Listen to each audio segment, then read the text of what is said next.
चाहता तो बच्चे को हाथ से भी पैदा कर सकता था। जो अल्लाह क़यामत के दिन इंसानों के हाथों को हामिला कर सकता है, तो क्या अल्लाह हाथों से बच्चा पैदा नहीं करता? आखिर क्या बात है, बच्चा पैर से पैदा नहीं हुआ। दूसरे मज़ाहिब और मज़हब इस्लाम में फ़र्क यही है कि जो भी बच्चा पैदा हुआ पेट से पैदा हुआ, तो पेट से क्यों पैदा हुआ? हाथ से क्यों नहीं, ज़बान से क्यों नहीं, और दिमाग से क्यों नहीं, आंखों से क्यों नहीं? मेरा अल्लाह चाहता तो आंखों से भी पैदा कर देता, पेट से क्यों? इसलिए कि पेट का ताल्लुक दिल से होता है, पेट दिल से बहुत करीब है, और पेट में रहने वाली चीज उस वक्त तक के बनती बिगड़ती नहीं जब तक के दिल ना बने और बिगड़े। आप नहीं देखते लोगों को जब कोई मर्ज होता है तो उसकी दवा पेट में डाली जाती है, क्योंकि पेट में जो चीज जाती है वो दिल पर असर करती है, और दिल पे जो चीज असर करती है वो पेट पर असर करती है।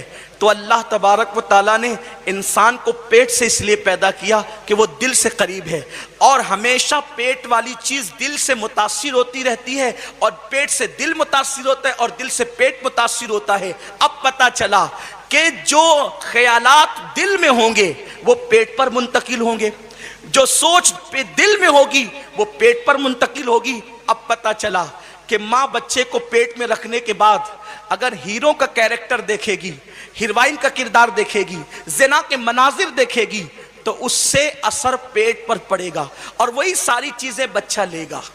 और फिर एक खास बात जो सूफिया फरमाते हैं वो ये है कि जब बच्चा माँ के पेट में रहता है तो उसका दिल माँ के दिल के बिल्कुल मुकाबिल होता है।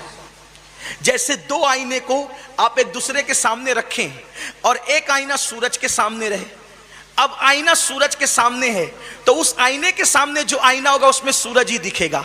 आईना चांद के सामने है तो जो आईना चांद के सामने होगा और उस आईने के सामने जो आईना होगा चांद का अक्स उस आईने में नजर आएगा। इसी तरह अगर उस आईने के सामने जो अंधेरा है तो दूसरा आईने में भी अंधेरा दिखाई देगा, उजाला है तो दूसरे आईने में भी उजाला दिखाई देगा। तो बच्चे का दिल बिल्कुल माँ के मुकाबिल और सामने होता है। अब माँ सोच रही है औलिया की दास्तान, तो बच्चे में भी औलिया की दास्तान उधर मुंतकिल होती है। माँ सोच रही है सहाबा की दास्तान, तो बच्चे में भी जो है वो सहाबा की दास्तान मुंतकिल होती है। माँ मोहब्बत सोच रही है तो बच्चे में मोहब्बत मुंतकिल होती है। माँ नफरत सोच रही है तो बच्चे में नफरत मुंतकिल होती है।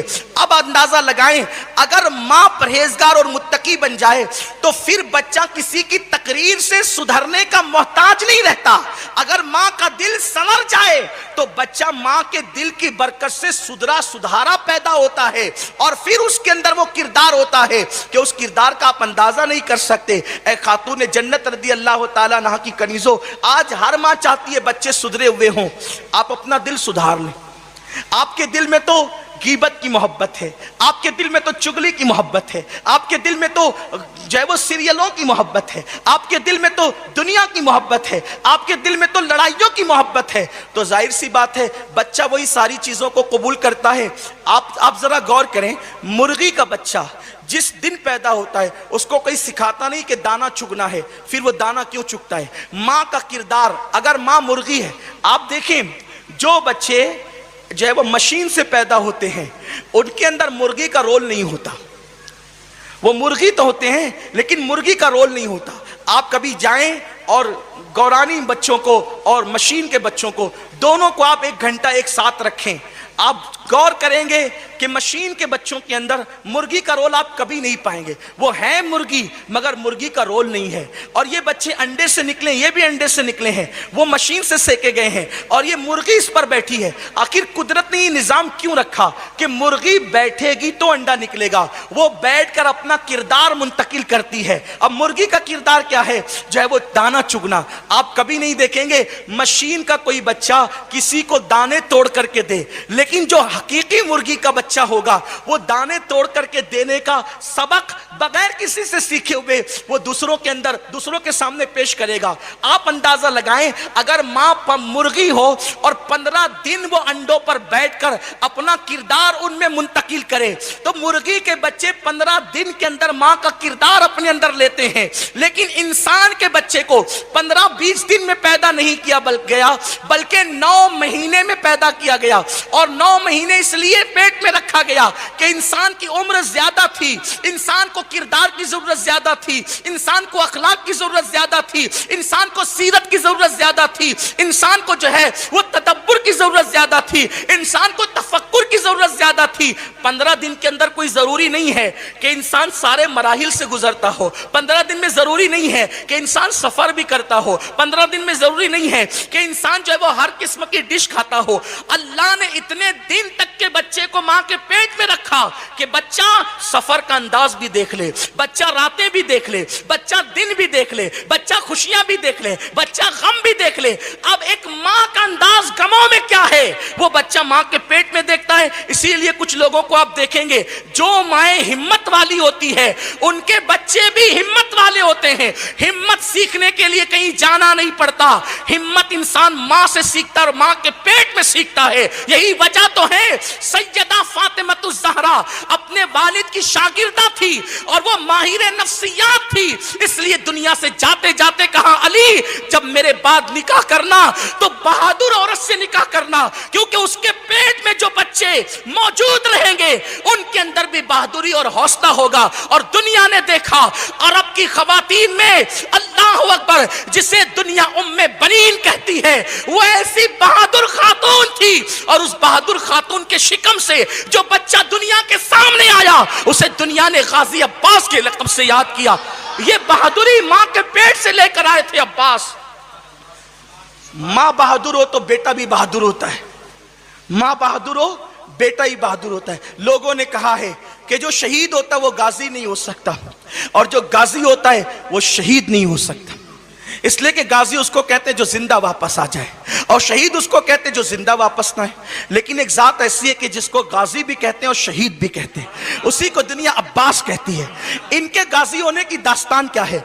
एक जंग में, उस जंग का नाम नहीं लेना चाहता, एक जंग में जब वो लाखों का लश्कर है सामने, लाखों का लश्कर सामने, मौलाए कायनात अपने 18 बेटों के साथ मैदान जंग में मौजूद है। मौलाए कायनात ने लश्कर देखा, लाखों का लश्कर, और अपने बेटों का इम्तिहान लेने के लिए कहा, क्योंकि सैयदा फातिमा की बात को यहां साबित करना था। मौला मैदान करबला की तमहीद उस जंग से बांधना चाहते थे और सैयदा फातिमतुज़ ज़हरा के उस फिक्र को लोगों के सामने आया करना चाहते थे कि कौन सा बेटा कब किस तरीके से काम आ सकता है। मौलाए कायनात को किसी की जरूरत तो नहीं थी। मौलाए कायनात ने फरमाया मेरा कौन बेटा है जो इस लश्कर से मुकाबला करे और कितने से कर सकता है? जाहिर सी बात है फातिमतुज़ ज़हरा से बहादुर कौन हो सकता था? पहले सैयदा फातिमा के बेटे खड़े हुए, इमाम हसन इमाम हुसैन, जब दोनों खड़े हुए कहा अब्बा जान हम जा सकते हैं, लड़ सकते हैं। मौलाए कायनात ने मुस्कुरा के कहा मैंने मेरे बेटों के लिए कहा, मेरा कौन बेटा है जो जा सकता है? हसन और हुसैन मेरे बेटे जरूर है लेकिन रसूलुल्लाह ने उनको अपना बेटा कहा है, इसलिए आपका शुमार अली की औलाद के बावजूद नबी के बेटों में होता है। मैंने अपने बेटों की बात की है। मोहम्मद बिन हनफिया खड़े हुए, अब्बा जान मैं, तू कैसे लड़ेगा? इब्ने हनफिया अस्की अब्बा जान ये लाखों का है, मुझे हजारों दे दे लड़ लूंगा। फरमाया तुम बैठ जाओ। फिर उसके बाद अल्लाह अकबर, मौलाए कायनात ने कहा कौन? तो उसके बाद औन खड़े हुए, मोहम्मद खड़े हुए, हज़रत उमर इब्ने अली खड़े हुए, उस्मान इब्ने अली खड़े हुए, सब ने बातें की। लेकिन मौला अली का उस वक्त तो जो छोटा बेटा था उसकी उम्र सिर्फ 11 या 12 साल की थी। 11 या 12 साल का वो बेटा जिसके चेहरे पे भी दाढ़ी भी नहीं निकली थी उठ करके खड़ा हुआ, कहा बाबा मैं जाऊंगा। कहा कितने लेके? कहा अकेला जाऊंगा। और फिर कहा कैसे लड़ेगा?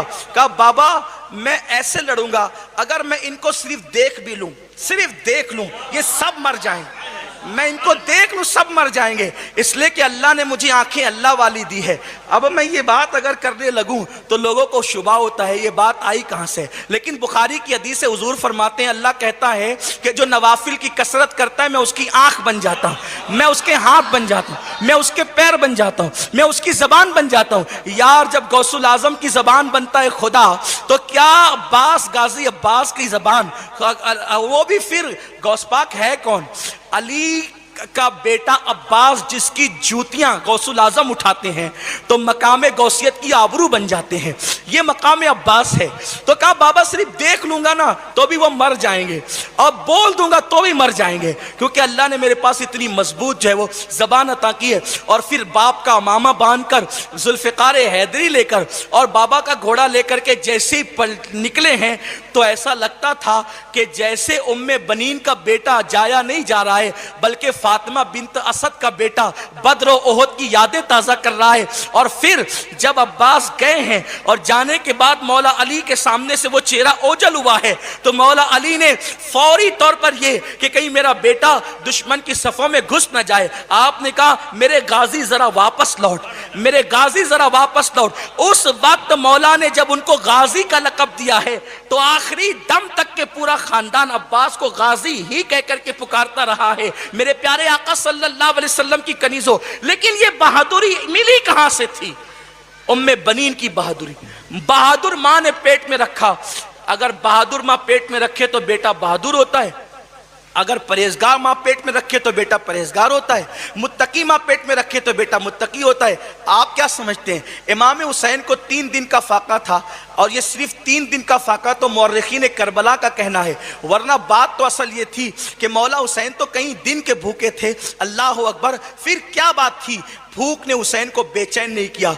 जिस माँ ने सैयदा फातिमा जब रसूलुल्लाह की दावत करके जन्नत से खाना मंगा सकती है तो क्या रोजाना जन्नत से खाना नहीं आ सकता था? आ सकता था। फातिमा भूखी इसलिए रही, मेरी अकीदत नहीं ये कहती है, मेरा ईमान ये कहता है कि फातिमा भूखी इसलिए रह रही थी कि जानती थी जब माँ में भूखी रहने का अंदाज आएगा तो उसकी कोख से जन्म लेने वाले बच्चे भी भूख को बर्दाश्त करने की ताकत रख सकते हैं। तो सैयदा फातिमा भूखी इसलिए रह रही थी कि करबला और करबला के बाद ज़ैनब और हुसैन को भूखा रहने का शऊर पेट से ही अता करना था। तो याद रखें, ये इस्लामी बेटी का रूहानी